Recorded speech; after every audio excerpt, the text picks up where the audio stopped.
Hello, everybody, and welcome to 5 in 5, your weekly diet of bite-sized reflections from individuals who are trailblazing diversity and inclusion in all walks of life.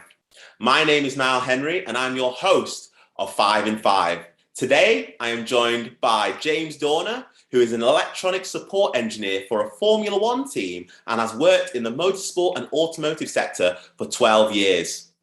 Welcome to 5 in 5, James. Thanks for having me, Niall. It's a pleasure to be on. No, and thank you for being a guest on our show.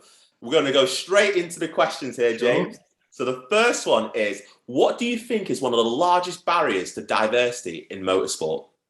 I think one of the largest barriers in motorsport currently is accessibility. So if we think about where diverse people are living currently, or have been in the past even, they tend to live in urban backgrounds. And if you think of motorsport teams, they're typically based in rural areas.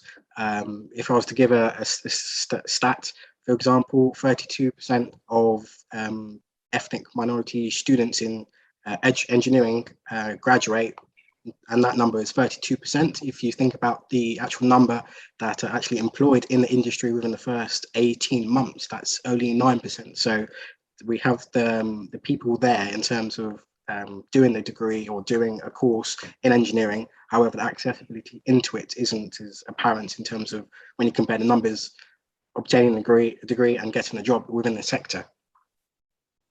And in terms of those barriers, what actions do you think that we need to take to combat those? I think motorsport teams could be more accessible. So typically when they search for their students or apprenticeships, they can probably go to areas where they're not so well known. So your non-Russell Group universities and your colleges within the local area or even in urban areas. And I'm sure people from ethnic minority backgrounds wouldn't mind traveling from an urban area to a rural area because it will increase their awareness and give them new skills in terms of adjusting to a new environment and new experiences. So yeah, teams increasing accessibility, making it easier for minorities to enter the sport and giving them the opportunity, I think is something that we could do more of. And as we can see already, some teams have a lot of initiatives, such as 6 of the 10 F1 teams have D&I programs already, which is great to see. And now on the next question I'm going to ask you, James, is what development in diversity in motorsport excites you right now? And I know that you were recently involved in the Hamilton Commission report. Yeah, so I think recently what we've seen since the Hamilton Commission report, a lot of teams and employers are supporting the diversity and inclusion programs. So I believe 6 of the 10 F1 teams have something in place already, and that's brilliant. And that's really exciting because it shows the different initiatives that they're willing to explore and open up the sector to all walks of life, regardless of whichever background you're from. So that's really, really exciting. And not only that, obviously Formula One introduced several programs and scholarships which have recently been announced, which is quite exciting. And that's fantastic to see, and hopefully we can get more people from different walks of life getting involved in the sport and working in the teams, whether it's just technicians, engineers, or possibly drivers in the future. Now, here's an interesting question, James, that we like to ask our guests. Yeah. What is your favorite failure? My favorite failure? I would have to say it's probably when I was working in the automotive sector. So we had an issue with one of our cars, and we couldn't quite diagnose the issue. We were there quite late at night trying to resolve the particular issue on the car, and it took several hours of debugging and trying to analyze the fault, and a lot of reprogramming and calibrating to kind of get the control unit back into life.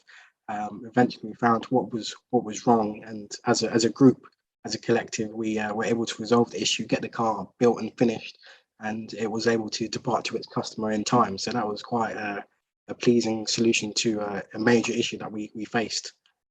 And how long did it take you to solve that problem? a few hours to resolve that. In the time frame that we had, it was kind of unlimited on that particular day.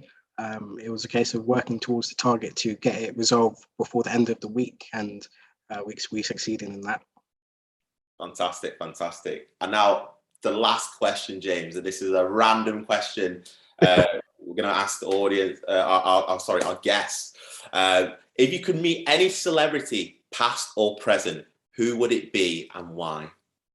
I think I would have to say Muhammad Ali, the boxer, because he obviously is a fantastic athlete in his field, and also quite outspoken activist in humanitarian rights. So in terms of looking back and reflecting on the past and what's going on now, recent times, the progression of where we are, things have not seemed to change as much, but recently, following the events, obviously actions have been put in place and steps have been made in terms of progressing forward. So just to kind of have that discussion with him and get his point of view of how times are now compared to back then, and what he would do in this instance in terms of supporting all the communities globally and helping people, which is something that I like doing.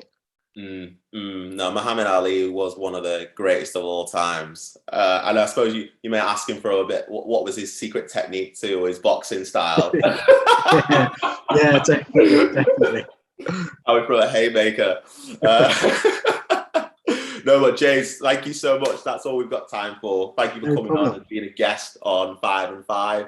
And for you, the audience, if you enjoyed this episode, please make sure to like, comment, and subscribe to the Blair Project's YouTube channel. And catch us next week for another exciting episode. But for now, peace out. Take care.